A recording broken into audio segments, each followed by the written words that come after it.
오늘은 제3일째.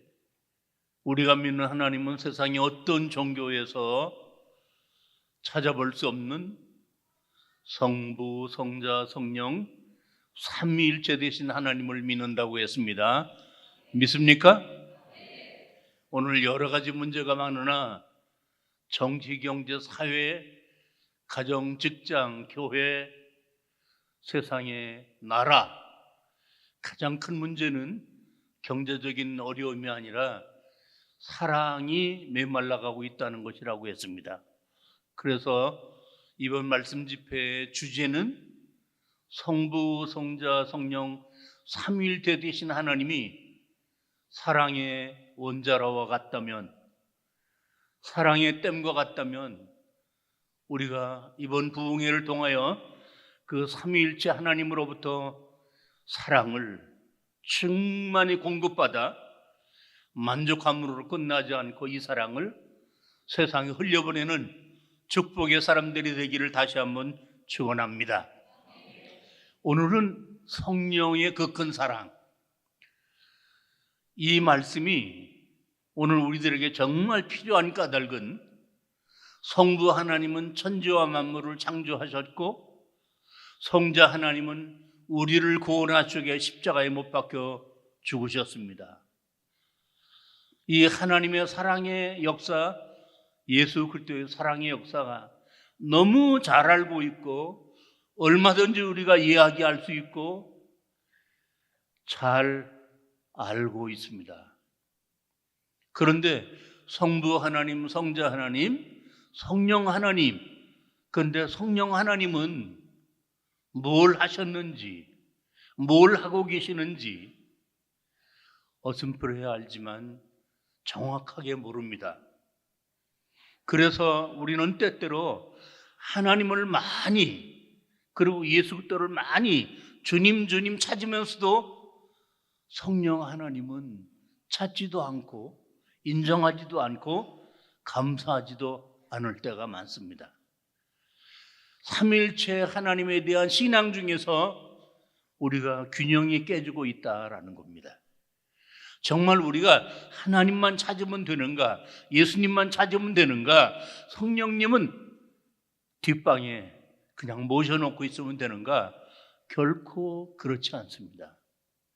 그래서 오늘 이 밤에 이 한 시간을 통해서 정말 성령 하나님은 성자 하나님 못지않게, 성부 하나님 못지않게 큰 역사를 이루셨고 지금도 이루고 계시며 그 성령 하나님이 나와 함께하지 아니하시면 나는 도저히 믿을 수 없는 사람이고 살 수 없는 사람이고, 성령은 있어도 되고 없어도 되는 분이 아니라 성령 없이는 안 된다고 하는 확신이 우리 속에 있어서 그 성령님께 영광을 돌리고 성령과 교통하고 성령 충만한 삶을 살 때 우리의 신앙이 미성숙에서 성숙으로, 소극적에서 적극적으로, 부정적에서부터 긍정적인 신앙으로 확 변화되는 역사가 있기를 축원합니다. 성령 하나님은 누구신가? 성부 하나님은 천지를 창조하셔서, 성자 하나님은 십자가에 못 박혀 죽으셔서, 그럼 성령 하나님은 뭘 하셨어? 이 질문 앞에서 제가 20대 예수를 믿고 교회를 나갔을 그 당시는 1970년대요. 그리고 1970년대 한국 교회는 성령의 바람이 불기 시작하던 때입니다. 그래서 길거리에 전봇대에 빨간 십자가 붙은 부흥의 포스터만 있으면 내 교회 가리지 않고 은혜 받기 위해서 집회마다 인산인해를 이루고 자리를 잡느라고 서로 기도원마다 차고 넘치고, 그러고는 주여 삼창을 하고 성령 달라고 방언 달라고 랄랄랄 뚜뚜 하면서 정말 교회가 뜨거웠던 적이 있습니다. 지금은 교회가 정말 너무 냉랭해진 거예요. 그때 은혜 받는다는 것은 성령 받는 것이고 성령 받으면 최소한 방언 정도는 해야 된다고 생각해서 사람들이 은혜 방언 성령 충만 불 받아라, 이게 그리스도인들이 거의 주제가 되었다는 시대예요. 저는 그때 예수를 믿은 지 얼마 되지 않았고 나중된 자 먼저 되고 싶은 마음으로 제가 출석하던 그 천막교회, 그 조그만 교회 10여 명의 청년들이 지금은 다 목사가 되고 그 아들 딸도 목사가 되고 그런 그 믿음에 불붙는 청년들이 그 교회에 있었기 때문에 생솔까지 같았던 제가 그분들 곁에 같이 붙어 다니면서 은혜를 받았던 적이 있습니다. 그때 저도 성령 받기 위해서 기도원 다니고 부흥 집회 다니고 정말 성령을 사모했어요. 근데 어느 날 인천 마가의 다락방이라고 하는 그 기도원에 정말 힘들게 찾아가서 집회를 참석했는데 첫날, 둘째 날, 셋째 날, 넷째 날, 마지막 날 은혜 받지 못하면 정말 죽을 맛으로 내려가는 건데 그때 박정훈 목사님이라는 그 강사가 집회를 하면서 손수건을 흔들면서 성령 받으라 그러면 두 손 들고 아멘 아멘. 근데 다른 사람은 막 떼굴떼굴 굴르면서 방언다고 그러는데 그렇게 성령 달라고 기도했는데도 부르짖었는데도 저한테는 그 성령의 바람이 그냥 지나가 버리고 마지막 집에 갈 때까지 은혜를 받은 것 같지 않았던 거예요. 왜 그랬을까? 남처럼 방언 못하니까, 남처럼 몸에 뜨거운 어떤 느낌을 느끼지 못했으니까, 불을 받지 못했으니까. 저는 거기서 말씀을 많이 들었고 열심히 기도했는데도 불구하고 은혜 받지 못한 사람처럼 생각하고 허탈해서 집으로 돌아왔던 기억이 있습니다. 그때를 생각하면 한국교회는 성령을 부분적으로 파편적으로 전했다는, 성령이 하나님이신데 그 하나님이 얼마나 위대하시고 원대하시고 크신 하나님이기 때문에, 크신 성령님이기 때문에 우리가 그 성령님을 안다고 할지라도 그거는 정말 조금밖에 모르는 건데 그게 전부인 줄 알고 그 방언 못하고 뜨거운 불 받지 못하면 성령 받지 못했다고 생각해서 허탈한 적이 있었다라는 거예요. 뭐 지금 그리스도인들도 크게 다르지 않을 거라고 생각합니다. 당신 성령 받았습니까? 자신 있게 대답을 못할 거예요. 왜? 증거가 없으니까. 그러면 성령 받지 못한 건지 성령 받은 것을 깨닫지 못한 건지 이걸 우리가 분명히 깨닫고 하나님 아버지를 믿고 예수 그리스도를 믿고 성령님을 똑같이 우리가 믿고 확신 속에 살아야, 그 성령의 확신이 있어야 예수 그리스도에 대한 확신을 가지게 되고 하나님 아버지에 대한 확신을 가지게 된다는 거예요. 그래서 오늘 이 시간 말씀을 들을 때 좀 할 수 있으면 포괄적으로 좀 상세하게 성령에 대해서 말씀을 드리고 싶습니다. 은혜 받는 시간이 되길 바랍니다. 은혜는 깨달아지는 게 은혜입니다. 은혜 받는 시간이 되길 바랍니다. 믿어지는 게 은혜입니다. 은혜 받기를 바랍니다. 삶이 바뀌어지는 거예요. 우리는 어제 로마서 5장 5절, 하나님께서는 우리가 아직 죄인 되었을 때, 경건치 않았을 때 그리스도를 통해, 그분의 십자가를 통해 예수 그리스도의 사랑을 우리 속에 드러내 확증시켜 주셨다는 말씀을 들었습니다. 오늘 성경 말씀은 우리의 구원을 위하여 십자가에 못 박혀 죽으실 것을 앞에 놓으시고 예수님이 제자들을 보시면서 걱정스러운 마음으로, 그 제자들이 예수님이 떠나고 나면 그 제자들이 세상에서 어떻게 믿음을 지킬 수 있을까 걱정스러운, 그들이 어떻게 이 세상의 복음을 전할 수 있을까 염려스러운. 왜?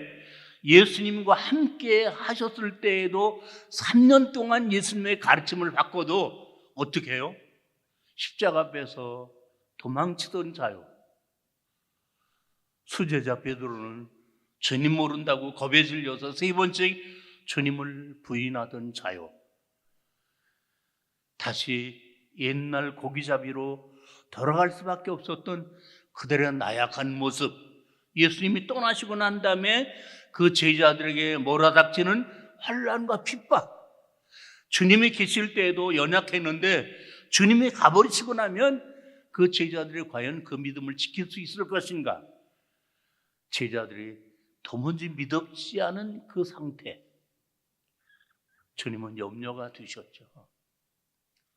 부모가 나이가 많아서 세상을 떠날 때가 가까워왔는데 큰아들은 너무 가난하고 둘째 아들은 몸에 장애가 있고 셋째 아들은 그 아들 중에서 제일 잘 나가고 있다면 부모가 눈 감기 전에 기도하면서 걱정하는 것은 첫째 아들 잘 살게 해주세요. 둘째 아들 건강하게 해주세요. 셋째 아들 믿음 잘 지키게 해주세요. 이렇게 기도할 수밖에 없잖아요. 그런데 오늘 성경에 예수님이 제자들을 위해서 뭘 기도하신다고요? 성경을 다시 한번 보시겠습니다. 내가 아버지께 구하겠으니 그가 또 다른 보혜사를 너희에게 주사 영원토록 너희와 함께 있게 하리니. 예수님은 가난한 제자들을 위해서 적금을 들지 않으시고 부동산을 준비해 놓지 않으시고 그 제자들이 정말 필요한 것이 무엇인지 주님이 가시고 나면 꼭 필요한 것이 무엇인지 주님이 생각하실 때 그 제자들에게 꼭 필요한 것은 보혜사 성령이 오셔야 되는 것이기 때문에 하나님께 이 제자들에게 보혜사 성령을 보내주세요라고 기도하시겠다라는 거죠. 그럼 도대체 보혜사 성령이 뭐냐, 누구냐라는 거예요. 여기 보혜사라는 말은 파라클레토스, 이 말은 돕는 자다, 변호하는 자다, 위로하는 자다, 가르쳐 깨우쳐 주는 자다, 그런 뜻이. 그러면 그 제자들에게 돕는 보혜사, 변호하는 보혜사, 위로하는 보혜사, 가르쳐주 깨우치는 보혜사, 왜 이런 보혜사가 세상 사람들이 흔히 구하는 돈과 권력과 명예보다 더 필요하고 더 가치 있고 소중한 것일까? 주님이 가시고 난 다음에 제자들에게는 정말 도움이 절실할 때가 있지만 세상에 어느 누구도 그 제자들을 도와주지 않고, 억울한 일을 당하지만 누구도 변호해 주지 않고, 많은 핍박과 어려움을 당하지만 누구도 위로해 주지 않을 때 그들이 과연 그 믿음을 지킬 수 있겠는가? 그러므로 주님은 그 제자들을 위해서 하나님, 이 사랑하는 제자들을 위해서 변호자 보혜사, 돕는 자 보혜사, 위로자 보혜사를 보내주시옵소서라고 그렇게 기도하셨다라는 거예요. 요한일서 4장 13절, 그의 성령을 우리에게 주심으로 우리가 그 안에 거하고 그가 우리 안에 거하시는 줄 아느니라. 성령을 우리에게 주셨을 때 비로소 하나님이 나와 함께 내 안에 계시고 내가 하나님 안에 있다라는 사실을 성령 받아야 깨달아진다는 거죠. 그냥 이렇게 덜렁덜렁 교회 다니고 습관적으로 예배 참석하고 이렇게 일주일에 한 번 교회를 왔다 갔다 하는 것으로 하나님이 나와 함께 하시고, 내가 하나님 안에, 이 말은 비유를 들면 이거는 내 손이요 이거는 하나님의 손이라면 하나님과 나와 함께하는 것, 이렇게 표현할 수 있지만 충격을 받으면 얼마든지 그는 떨어질 수 있다라는 거죠. 그럼 어떻게 해야 돼요? 각시를 껴야 되죠. 내 안에 하나님이 들어와 계시고 내가 하나님 안에 들어가서 나와 하나님이 하나가 될 때 이거를 뗄 수 없는 것, 이걸 보고 연합이라고 하는 거다. 여기 함께 한다는 건 그냥 곁에 있는 게 아니라 어떻게 하는 거라고요? 내 안에 하나님이 계시고 하나님 안에 내가 있어 하나님과 나와는 떨어질래야 떨어질 수 없는 사이가 되는 것, 이걸 어떻게 깨닫느냐고요? 성령이 우리 안에 오셔야 그거를 이해하게 되고 믿게 되고 깨닫게 되어진다는 거예요. 아무쪼록 여러분들이 눈에 보이는 세상에 물질이 좀 없다고, 육신적으로 공고하다고, 세상에 인생살이가 힘들고 어렵다고 행여나 낙심하거나 좌절하거나 여러분들이 근심한다면 그런 나를 보지 말고, 내가 그럼에도 불구하고 하나님께서 그런 나를 알고 계시는 것만도 황송한데, 보고 계시는 것만도 감사한 일인데 어떻게 그런 나를 위로하고 돕기 위해서 나와 함께 하신다.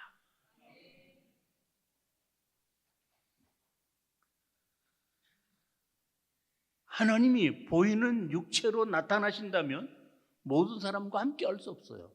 곁에 잠깐 왔다 갈 수 있지 몰라. 그러나 하나님의 영이신, 성령의 한 예수 그리스도의 영이신 성령은 시간과 공간을 초월하는, 동시적으로 어디든지 누구에게든지 함께 할 수 있으신 하나님의 영, 예수 그리스도의 영은 모든 사람 안에 들어가시고 모든 사람과 동시적으로 함께 하실 수 있는 줄로 믿습니다. 그래서 성령을 받아야 된다는 거예요. 그래야 우리가 믿어진다라는 거예요. 여러분, 대통령이 나를 안다 자랑할 거예요. 그런 사람들 많잖아요. 대통령과 함께 식사했다, 그 사진 찍어놓고 집에다 자랑하잖아요. 그런데 대통령과 나와 친척이다, 계속 빽이 들어올 거예요. 어떻게 좀 잘해달라고. 하물며 하나님이 나와 함께 하신다. 뭐가 걱정이에요? 뭐가 근심이에요? 뭐가 두려워요? 오늘 우리 그리스도인들에게 이 확신이 없는 거예요. 돈이 좀 부족하면 약해지는 거예요. 자랑할 게 없으면 왜소해지고 소침해지는 거예요. 그러지 말아요. 하나님이 여러분과 함께 하셔요. 이거를 깨닫고 믿어지게 하시는 분이 이 시간 우리에게 함께 하실 성령님이시다. 그러면 이 성령을 구하시길 바랍니다.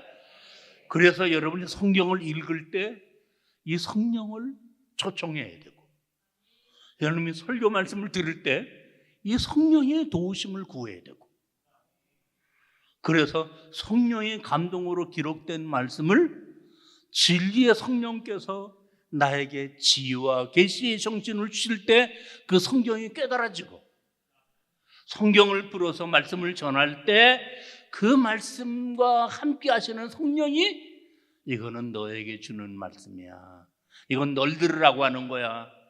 목사님은 그렇게 손짓을 하지 않아도 그 성령께서 나에게 그런 깨달음을 주셔서 오늘 말씀은 날 들으라고 하시는 말씀이구나, 어떻게 목사님이 내 이 아픔을 아시고 내 죄를 아시고 내 기도를 아시고 저런 설교를 하시는 걸까? 그 목사님이 하시는 게 아니에요. 누가? 성령께서 목사님의 설교를 통해서 그렇게 역사하시는 거예요. 그러므로 성경을 읽을 때, 설교 말씀을 들을 때 그 쥐꼬리만 내 이성으로 책 몇 권 읽었다고, 내가 남보다 좋은 학교를 나왔다고, 그게 잣대가 되어서 성경을 논하고 설교를 평하는 그런 유치한 신앙인이 되지 말라. 영은 영으로 분별해요. 하나님의 영이신 성령께서 계시해 주신 이 성경을 허물과 죄로 죽었던 우리가 어떻게 깨달을 수 있어요? 믿을 건 안 믿고 안 믿을 건 믿고 그래가지고 보이스피싱한테 사기를 당해서 억울한 일을 당하는 어리석은 우리들이 어떻게 하나님의 말씀이 이해가 되고 믿어지겠어요? 알아야 돼요, 내 처지를. 자, 그러면 이 성령은 우리에게 어떤 역사를 하시는가? 오늘 설교는 중년 세대를 좀 대상으로 제가 준비를 했어요. 오늘 많이 못 오신 것 같아요. 어제는 좀 오신 것 같으니 중년 세대. 어제는 학생들 대상을 좀 생각했다고 했죠. 여러분, 중년 세대가 무슨 고민이 있습니까? 아래는 자식이 있고 위로는 부모님이 있습니다. 샌드위치처럼.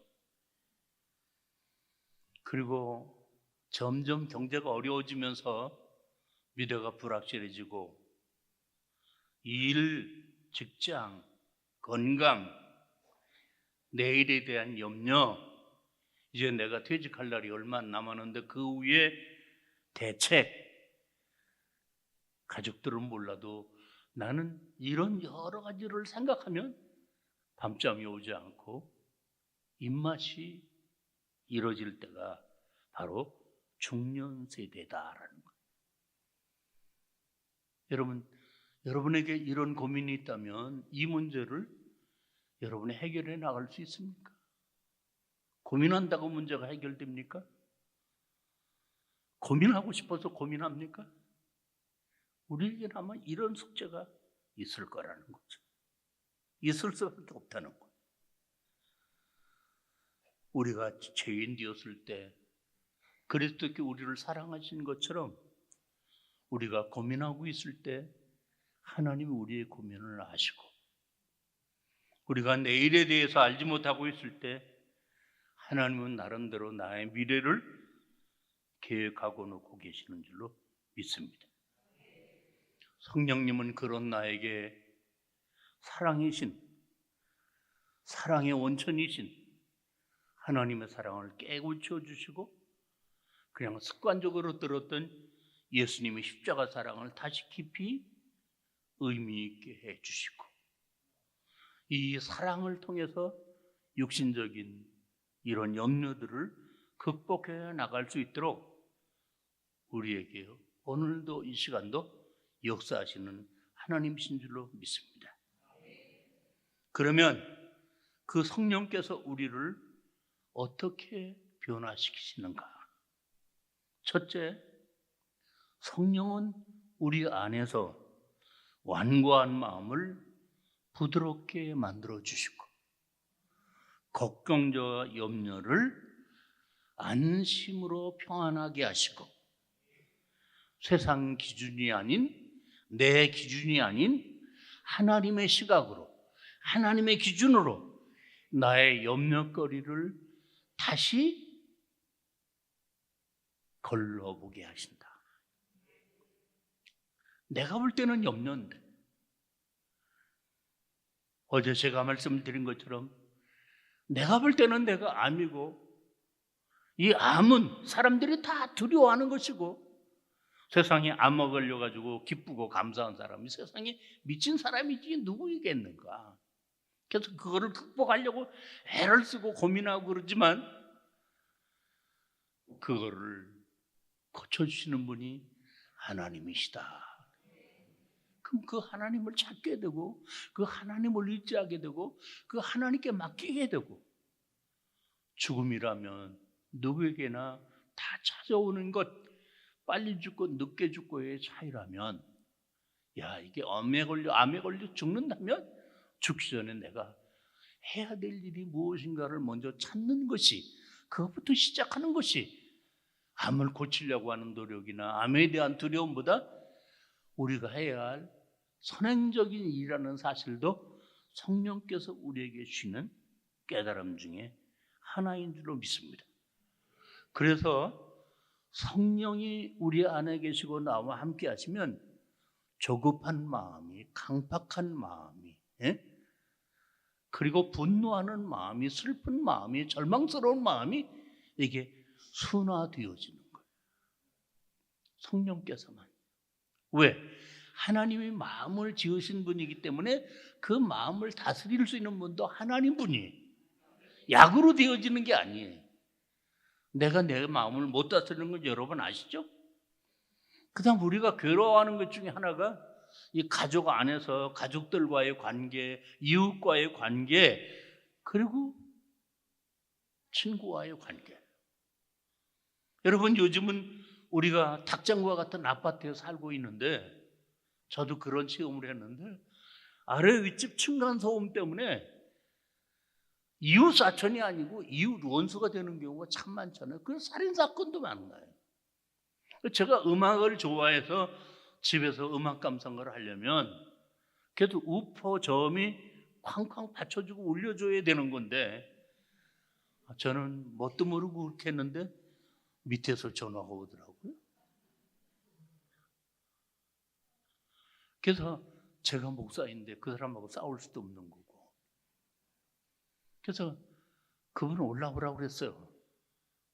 그리고는 그 전축의 보리움을 당신이 맞추라고 그랬어요. 그 정도면 밑에 괜찮겠는가. 그래서 우파가 울리는 그 부분을 다른 걸로 깔아 넣으라고 그랬어요. 그래서 내 전축이고 내 집인데 어떻게 했어요? 그 사람이 그대로 해놓은 대로 내가 하겠다고 그랬어요. 그러니까 그 사람이 할 말이 없는 거잖아요. 지금 속상해서 지금 전축 털지도 않아요. 근데 이게 우리 집이라고, 내 집이라고, 야, 내 돈 내 마음대로, 내 집 내 마음대로, 내 전축 내 마음대로, 네가 뭐야, 이런 식으로 하면 그게 나중에는 살인이 되어지는 거예요. 그리스도 예수의 마음, 온유하고 겸손하고 양보하는 마음, 이게 연습으로 되어지는 게 아니라 성령의 은혜로만이 되어지는 거예요. 여러분이 혹시 가정에서 부부간의 갈등으로 사소한 일에 다투고 부부싸움을 하고 때때로 폭력이 난무하고 그런 일들이 있을 수 있고 있죠. 그게 해결하는 방법이 뭐예요? 성령 받아야 돼요. 성령이 여러분의 마음의 주인이 되셔야 돼요. 그래서 남편의 마음에 아내의 입장을 생각하고 아내가 남편 입장을 생각하면서 서로 이해하면서 양보하려고 하면 그 때문에 더 사랑해질 수 있게 될 줄로 믿습니다. 세상 모든 만사가 마음먹기에 따라 달렸다면 세상에 제일 힘든 게 마음을 컨트롤하는 일이라면 그거를 되게 하시는 분은 성령이시다. 본물을 돌리듯이 왕의 마음을 돌리는 분이 누구예요? 성령이시다. 그리고 우리는 내일 일을 몰라요. 내일 일을 안다면 다 부자가 될 거예요. 내일 어느 주식이 오를지 어느 주식이 떨어질지 하루 전에만 알으면 우리는 대박 날 거예요. 그렇죠? 근데 하나님은 우리가 내일을 전혀 알지 못하게 하셨어요. 공평하신 하나님이에요.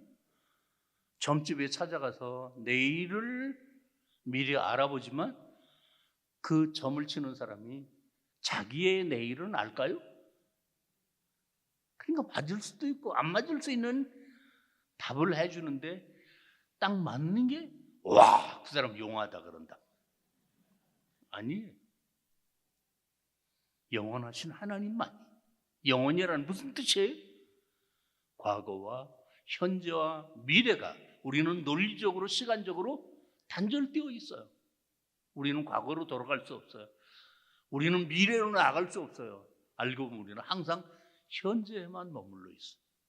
그러나 나의 과거를 현재처럼 아시는 하나님, 내가 전혀 알지 못하는 내 미래를 현재처럼 알고 계시는 하나님, 그 하나님께 아픈 과거를 맡기고 그리고 모르는 미래를 맡기면 오늘 현재가 평안해지는 줄로 믿습니다.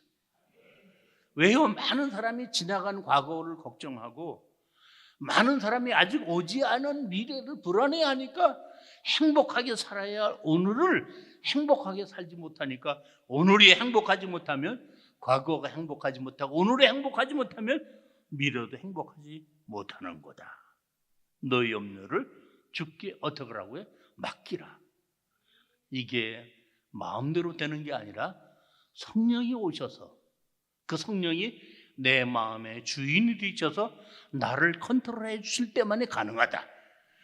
성령 충만이 뭔가 방방 뛰는 게 성령 충만이 아니다.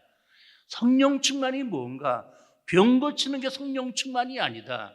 성령 충만이라는 성령께서 나를 완전히 정복하셔서 내 마음대로 살지 못하고 내 고집대로 살지 못하고 성령이 이끄시는 대로 살아가게 하시는 것, 이게 성령의 충만함인 줄로 믿습니다. 절대로 하나님 앞에서 내 멋대로 내 고집대로 내 생각대로 살면 그거는 성령 충만한 사람이 아님을 기억하세요. 예수 그리스도를 주로 고백하게 하시고 나의 연약한 믿음을 붙드시고 더 나아가서 내가 빌 바를 알지 못할 때 나는 기도 안 하고 잠만 자고 있어도 성령께서 깨어서 나를 대신해서 말할 수 없는 탄식으로 기도해 주시는 그분. 우리가 성도들 간에 내가 집사님 위해서 기도하고 있어요. 얼마나 고맙던가요. 권사님을 위해서 기도하고 있어요. 얼마나 감사합니까. 그러나 우리가 남을 위해서 기도한다는 건 솔직하게 우리가 이야기를 해보면 내 기도도 내가 제대로 안 하는 사람이 남을 위해서 기도하면 얼마나 기도하겠어요. 그러나 성령께서는 어떻게? 말할 수 없는 탄식으로 이거 자빠져 자고 있네요. 기도 안 하고. 이거 걱정하고 염려하고 있네요. 감사해야 될 일을. 성령이 말할 수 없는 탄식으로 나를 위해서 내 대신 기도해 주니까 그 은혜로 사는 거예요. 그 은혜 때문에 사는 거예요. 저는 첫날 말씀을 드린 것처럼 저희 집안에 아무도 예수 믿는 사람이 없기 때문에 저를 위해서 기도해 줄 사람이 없었던 거예요. 신학교를 다닐 때 보면 어떤 사람은 돈 걱정하지 않고 등록금 걱정하지 않고 아주 여유롭게 신학을 하는 사람들, 어떤 사람일까? 부모 잘 만난 사람이에요. 그리고 어려움 없이 목회를 해나가는 사람들, 교회가 부흥하고 성장하는 사람들, 꼭 이렇게 말해요. 누군가 당신을 위해 기도해 주는 사람이 있다. 정말 추적해보면 그가 믿음의 가정이든지 처가가 믿음의 가정이든지 그를 위해서 누군가 매일 기도해 주는 사람이 있다는 사실을 깨닫게 되어지죠. 그 중에 한 사람이 저예요. 저는 제 친가에서는 아무도 저를 위해서 기도해 줄 사람이 없어요. 그러나 저희 처가는 박재봉 목사님이라는 유명한 감리교의 부흥사가 이모부, 처이모부, 그리고 다 목사, 감독, 저만 장로교회 목사예요. 그런데 그 중에 기도 많이 하는 장로님이나 장인어른이나 할머니나 그런 분들이 저를 위해서 기도를 많이 줬기 때문에 제가 그렇게 날라리 같았던 제가 오늘 여기까지 올 수 있었다. 저는 처가의 기도덕으로 오늘 여기까지 왔다라고 해도 과언이 아닌 거예요. 여러분, 성령이 여러분을 위해서 기도하는 것, 그 기도는 여러분이 남을 위해서 기도로 빚을 갚아야 되는 줄로 믿습니다. 자, 이 성령은 우리에게 평안을 주십니다. 평안. 그 평안은 아무런 어려움이 없는 상태를 우리는 평안이라고 생각하기 쉽습니다. 그리고 그 평안은 우리에게 필요한 것이 차고 넘칠 때 우리는 그것을 평안이라고 생각하기 쉽습니다. 그 평안은 내가 원하는 것을 소유하게 되었을 때 그때 마음이 행복해진다고 사람들이 생각하고 싶습니다. 물론 그럴 수도 있습니다. 그러나 그런 모든 것들은 일시적이다. 그리고 그런 모든 것들은 반드시 반대급부가 따라온다는 거예요. 크게 슬퍼했던 사람 언젠가는 크게 기뻐할 수 있다면 정반대로 있다고 좋아하고 건강하다고 좋아하고 내가 남보다 많은 축복을 받았다고 좋아하고 그래서 나는 행복한 사람이라고 좋아하지만 그러나 언젠가는 반드시 그걸 다 놓아야 될 날이 온다라는, 유한한 거다라는, 한시적인 것이다라는 것. 그리고 끊임없이 변하는 다변적인 것이다. 그래서 예수님은 이렇게 말씀하신 거예요. 평안을 너희에게 끼치노니 곧 나의 평안을 너희에게 주노라. 누구 평안? 나의 평안. 그 주님은 어떤 분이에요? 주님은 우리가 생각할 때 주님은 인간적으로 좋은 조건은 하나도 가지고 오지 않으셨어요. 좋은 가문에서 태어나셨습니까? 나사렛 목수의 가정에서. 부자셨습니까? 세상에서 어떤 직분이 있었습니까? 많은 학벌이 있었습니까? 하여튼 예수님은 아무것도 자랑할 것이 없는 그런 육신적인 가정을 통해서 이 땅에 오셨어요. 그러나 성경 어디를 봐도 주님은 욕심을 부리시거나 그리고 그것 때문에 슬퍼하고 낙담하신 적이 없어요. 왜요? 그 주님은 늘 성령과 함께 하신 그 평안이 주님에게는 가득하셨기 때문에.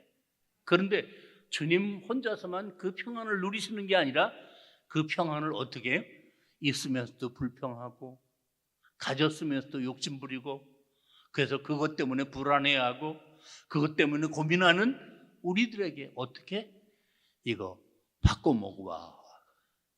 바꿔.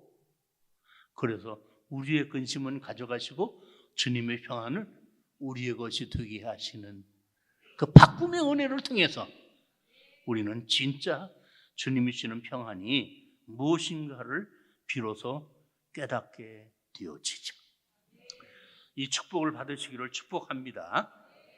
자, 그러면 이 성령께서는 우리를 어떤 과정과 절차를 통해서 우리에게 역사하시는가?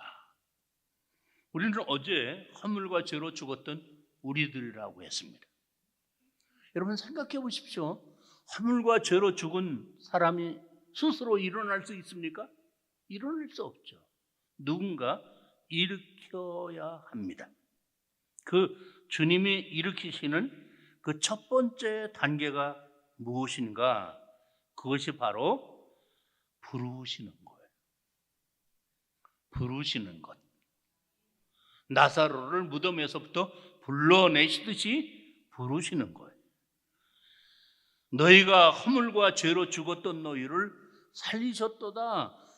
하나님께서 우리를 사랑하신 그 큰 사랑으로 인하여 그리스도 예수 안에서 우리를 살리셨으니 나사로를 불러내셨던 주님이 성경 말씀을 통해서 전도자를 통해서 성령을 통해서 우리를 불러내신다. 이걸 흔히 영어로 콜링 그러잖아요. 그래서 교회를 처음 나갈 때 이제 이렇게 부흥회가 막 진행되고 나중에는 오늘 처음 나신 분 중에서 예수 그리스도가 나의 구주라고 믿어주고 앞으로 주님을 끝까지 믿으려고 마음을 먹은 분 손을 들고 일어서 주시길 바랍니다. 위에서 기도하겠습니다. 이게 콜링이거든요. 그는 보이는 목사의 콜링인데 그 콜링을 들었다고 할지라도 그 순간에 성령께서 너야, 너 일어서야 돼, 너 믿어야 돼 라고 하는 마음을 주셔서 벌떡 일어설 수 있는 용기. 나는 절대 그런 사람이 아니었는데, 나는 예수 믿을 생각도 하지 않았는데 순간적으로 내 안에서 믿음이 생겨지고 용기가 생겨지는 것. 이게 내 성격이 아니고 이게 내 노력이 아니고 누가 하는 일이다? 부르시는 성령이 말씀을 통해서 나를 부르시는 일이다. 믿으시기를 바랍니다. 그러나 성령이 부르신다고 할지라도 허물과 죄로 죽었던 사람이라고 했어요. 죽은 사람 아무리 불러도 일어나지 않잖아요. 그러면 죽은 사람이 일어나려면 어떻게 해야 돼요? 먼저 그 죽은 사람이 살아나야 되잖아요. 그래서 이게 우리가 하나님을 믿게 되는 가장 중요한 물과 성령으로 거듭나는 것이다. 죽은 영혼이 물과 성령으로 살아나는 것이다. 그게 가능합니까? 아니, 나사로도 주님의 부르심에 듣고 일어났는데, 그러면 그런 일을 누가 하시는가? 그 일을 성령이 하신다. 부르시는 그 사람을 들리게 해주시고 일어나게 해주시는 분이 누구라고요? 성령이다. 여러분, 이건 꿈 같은 얘기가 아니라 성령이 어떻게 그런 일을 하실 수 있습니까? 창세기 1장 1절. 모든 인간이 의문을 품고 있는 난제를 한순간에 열 수 있는 마스터키가 창세기 1장 1절입니다. 시작. 태초에 하나님이 천지를 창조하시니라. 여러분, 그 태초는 어떤 상태였어요? 흑암, 혼돈, 공허, 아무것도 없는 캄캄한 무질서한 공허한 상태.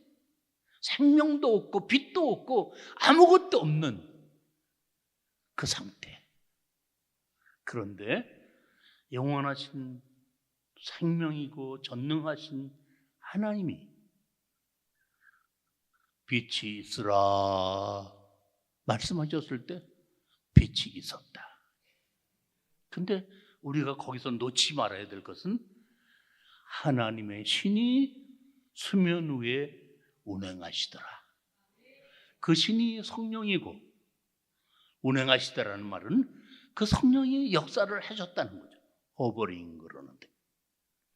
그래서 천지와 만물이 만들어졌다. 하나님이 가라사대 때 말씀하시되 말씀이 육신이 되셨다. 성자 예수님이 그 창조의 현장에 계셨다. 빛이 있으라 말씀하시는 하나님, 말씀이신 예수님, 수면 위에 운행하시는 성령님, 이 삼위일체 하나님이 혼돈과 흑암과 공허한 세상을 밝고 아름답고 찬란한 생명의 동산으로 순식간에 바꾸어 놓으셨다. 그래서 우리는 그 창조주 하나님을 전능하신 하나님이라. 전능이란 말은 못할 것이 없으신 하나님이고 없는 것을 있게 하신 하나님이고 어둠을 빛으로 무질서와 추악함을 아름다움으로 바꾸시는 하나님이 어떤 하나님이에요? 전능하신 하나님입니다. 인간의 하나님의 말씀을 불순종하고 범죄하고 타락했습니다. 마치 인간의 영혼은 죽은 상태요, 마치 흑암과 혼돈과 공허뿐이었던 창조전의 세상과 같은 영적인 어둠의 상태. 그게 영적으로 죽은 상태일지라도 하나님께서 말씀이신 예수 그리스도의 생명의 복음을 성령과 함께 부르실 때, 성령이 우리의 어두운 심령과 영혼을 위해 어떻게 할 때? 역사하실 때, 그 죽은 영혼이 어떻게 한다고요? 나사로처럼 일어나게 되는 거다. 살아나게 되는 거다. 거듭나게 되는 거다. 그래서 못 듣던 시체가 듣는 생명체로, 보지 못하던 시체가 보여지는 생명체로 어떻게? 다시 태어나는 것이다. 어린아이가 10달 동안 어머니 뱃속에 있다가 태어나는 순간 그리고 울듯이 물과 성령으로 거듭나게 되면 하나님과 전혀 상관없었던 사람이, 하나님을 몰랐던 사람이 아버지 주여 전혀 꺼리낌 없이 하나님을 아버지라고 부르는 새 생명으로 태어나지는 것이다. 그러므로 예수 믿는 게 교회만 다녀가지고 되는 게 아니라, 교회를 다녀도 성경을 읽어야 된다길래 성경을 읽으려고 해도 까만 건 글씨고 하얀 건 책이고, 밤낮 정월 초하루 되면 창세기 1장에서 시작해서 레위기 문턱에서 다 죽어버리고, 그 다음에 또 그 이듬해 되면 또 큰맘 먹고 창세기 시작해서 창세기만 12번도 더 읽었지 신구약 성경을 일독도 못하는 인간. 그런데 성경을 기록하게 하신 성령님이 우리에게 깨달으라는 지혜와 그리고 하나님의 계시를 이해할 수 있는 영 안에 눈을 열어주시고 말씀이 들려지는 귀를 허락해 주실 때 어떻게? 그렇게 재미없고 그렇게 지루하고 한국말을 하는 것 같은데 무슨 얘기인지 모르겠다. 내가 다음 주에는 절대로 이 교회 안 나온다. 졸다만 갔어. 너무 재미가 없어. 그랬던 사람이 어떻게?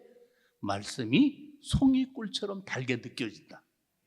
제가 볼 때는 착각인지 몰라도 지금 여러분들이 꿀 먹고 있는 것 같은데 맞아요? 아멘이?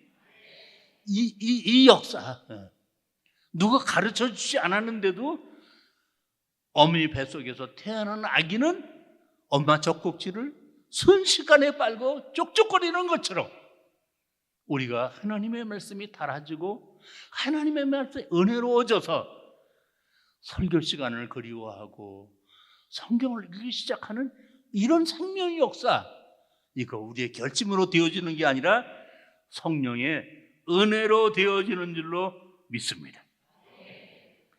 자, 그렇게 할 때 비로소 지금까지 살아온 자기의 삶을 돌이켜보면서 이제는 그런 생각하지 말아야지, 이제는 그런 식으로 말하지 말아야지, 이제는 그런 짓을 하지 말아야 되지, 몰랐던 것을 깨달아지고 안 믿었던 것이 믿어지며 멀리했던 것이 가까워지고 가까이 하던 것을 멀리하게 되는 지정의 인격적인 변화가 일어나져서 사람이 달라지는 것, 이게 결심이 아니고 훈련이 아니고 성령의 은혜인 줄로 믿습니다.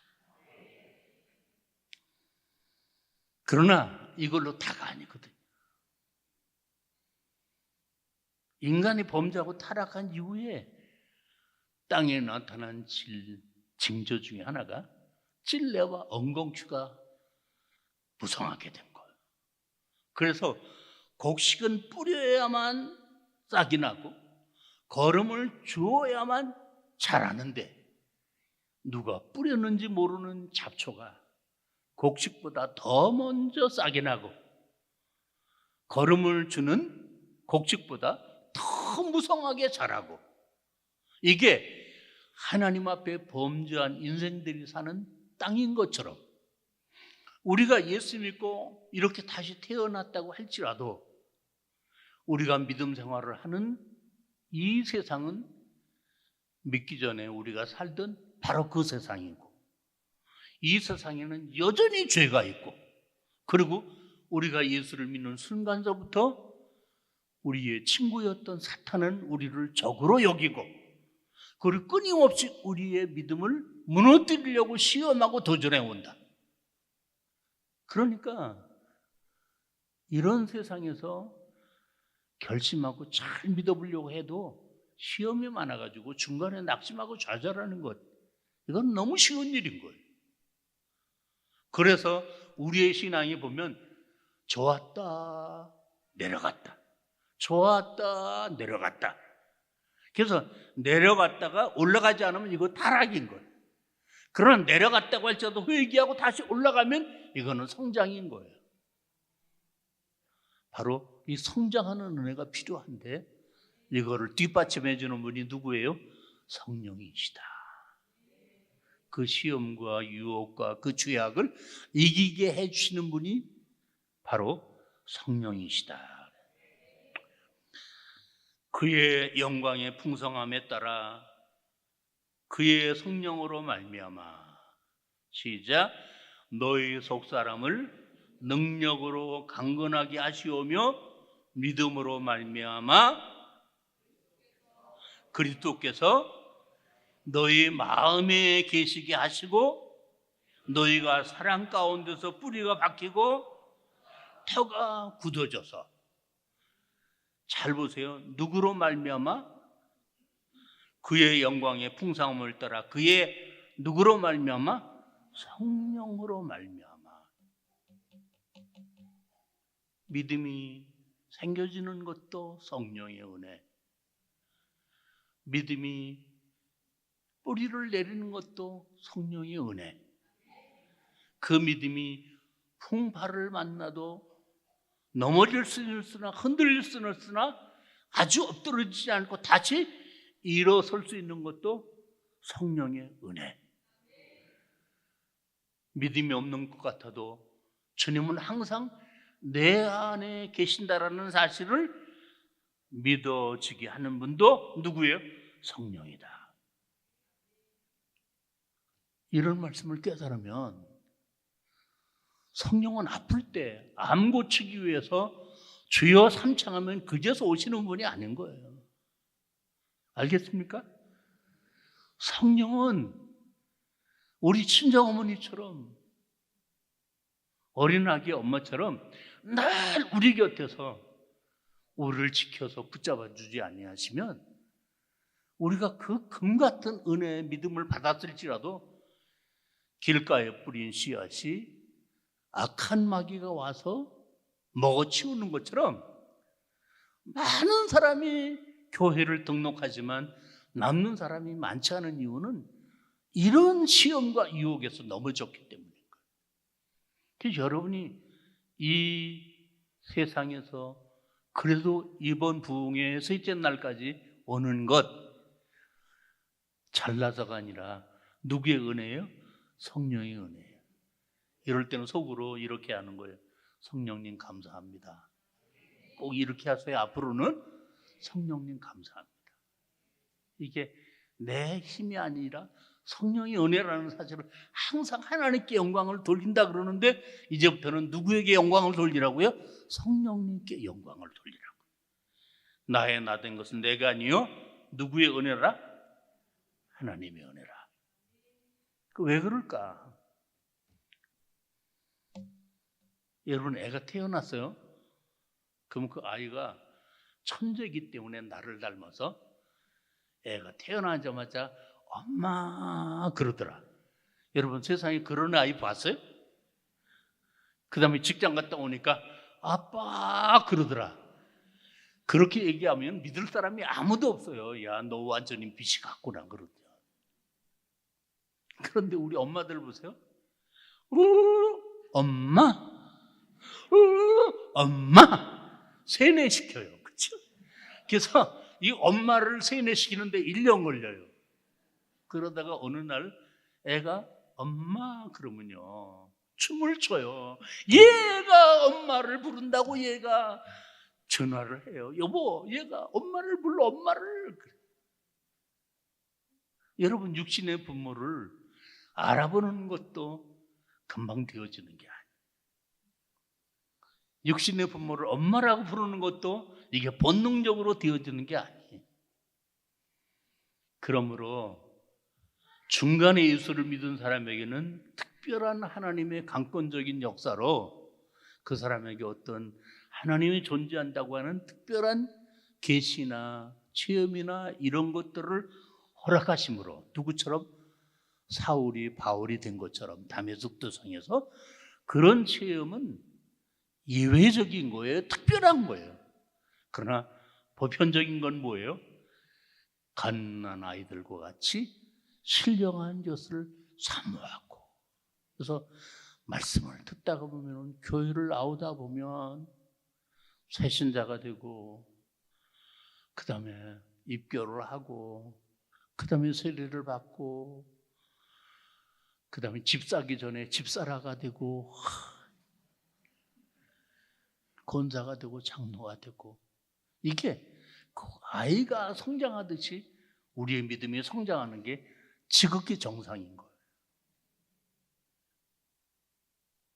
그러면 너무 직분에 욕심을 부리면 안 돼요. 그럼 이런 과정에서 우리가 늘 믿음으로 살고 이 믿음이 쫙쫙쫙쫙 올라가면 얼마나 좋습니까? 우리나라 속담에 따라서 보죠. 죽을 듯한다. 뭐가? 이 마음이 얼마나 변덕스러운지 죽을 듯한다. 그런 말이 있어요. 우리의 신앙이 죽을 듯할 때가 참 많아요. 얼마나 하나님이 그런 우리를 보시고 안타까워하실까. 조금 몸이 아파도, 암에 걸리면, 어떤 불의의 교통사고를 당하면 하나님 이럴 수 있어요. 하나님 너무해요. 내가 뭘 잘못했다고 내 이렇게 예수를 열심히 믿는데 하나님 왜 나에게 이런 일을 주세요?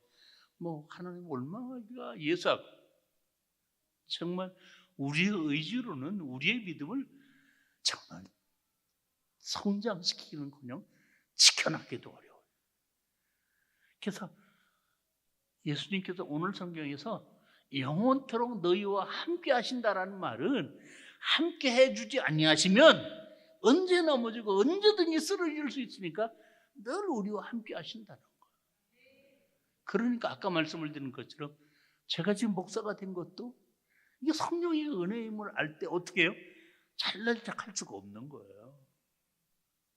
하나님의 은혜니까. 그런데 이 은혜를 싹쓸이 해가지고 마치 지가 잘나서 된 것처럼 교만하다가는 큰일 납니다.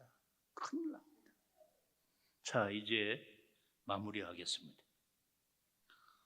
성령은 우리를 너무너무 사랑하셔서 졸지도 아니하시고 주무시도 아니하시고 우리를 지키신다고 하는 그 하나님은 바로 성령을 가리키는 겁니다. 우리가 구하지 않아도 우리에 있을 것을 아시는 하나님, 바로 성령의 은혜인 줄로 믿습니다. 성령은 우리와 함께 하셔서 우리의 필요를 아시고, 심지어 우리의 죄를 아시고, 우리의 연약함을 아시고, 우리의 충성을 아시고 다 아시는 분이에요. 그거에 따라 내 죄 때문에 나보다 더 안타깝게 중보하시는 성령님, 내 필요를 알고 때가 되면은 기도를 많이 하지도 않았는데 그 마음에 먹었던 것이 이루어지게 하시는 분, 성령님이신 줄로 믿습니다. 말씀이 깨달아지고 지치고 약해질 때 다시 힘주시는 성령. 이 자리에 중년의 시기에 자녀의 문제로, 부모님의 건강으로, 직장의 스트레스로, 뜻밖의 자신의 질고로 여러 가지로 어려움을 겪고 점점 위축되고 있는 분들이 계실 거예요. 성령을 의지하세요. 성령을 붙잡으세요. 성령은 함께 하십니다. 그래서 성령께서 나에게 힘 주시면 약한 자를 통해서 강한 자를 부끄럽게 하시는 하나님이 나를 통해서 영광을 받으시게 되는 줄로 믿습니다. 자, 이제 한 가지만 더 말씀을 드리고 말씀을 마치겠습니다. 성령 하나님은 크신 사랑으로 우리를 죄에서 구원하신 예수님의 그 십자가의 공로가 헛되지 않도록 우리에게 믿음을 주시고 연약함을 도우시고 하나님의 나라에 갈 때까지 우리를 놓치지 아니하시고 끝까지 붙잡고 인도하시는 하나님. 그 성령은 우리를 물과 성령으로 거듭나 영적으로 보게 하시고 듣게 하시고 깨닫게 하시는 그 성령님. 그분은 우리에게 매일마다 말씀으로 먹이시고 그리고 기도를 통해서 하나님과 교통하게 하시고 그리고 모든 것이 합력하여 선을 이루게 하심으로 지금은 이게 나에게 피해를 주는 것 같았던 일도 세월이 지나고 나면 그것 때문에 오히려 내가 더 잘됐다고 감사하게 하시는 하나님, 바로 성령의 은혜입니다. 이 좋은 성령님 여러분 놓치지 마시고 여러분의 힘으로 여러분의 의지로 세상을 살아가려고 괜히 헛되게 노력하지 마시고 여러분의 수고가 헛되지 않도록 늘 성령을 붙잡고 의지하고 그분에게 지혜를 구하고 그분에게 힘을 구하고 그분에게 내 갈 길을 맡기고 의지할 때 성령은 우리를 붙잡아 주실 줄로 믿습니다. 우리와 함께 하실 줄로 믿습니다.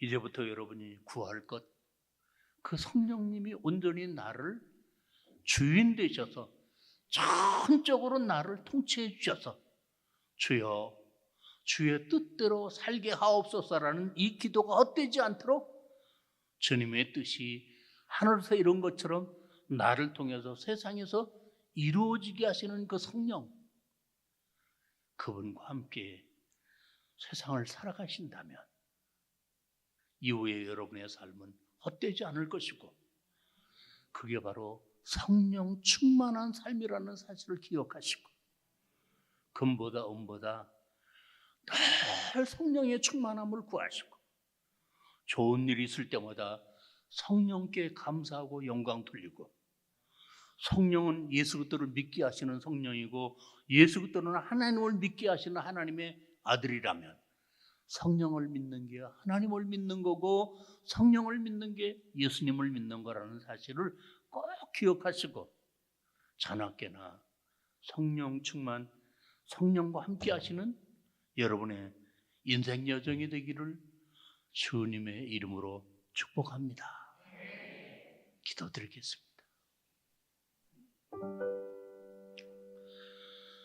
하나님 아버지, 이렇게 좋으신 성령님, 이렇게 나를 축복하신 성령님, 그 성령님을 잊어버리고 그 성령님께 감사하지 아니하고 그 성령을 근심되게 하며 살아왔던 저희들의 죄를 회개합니다. 잘못했습니다. 용서해 주옵소서.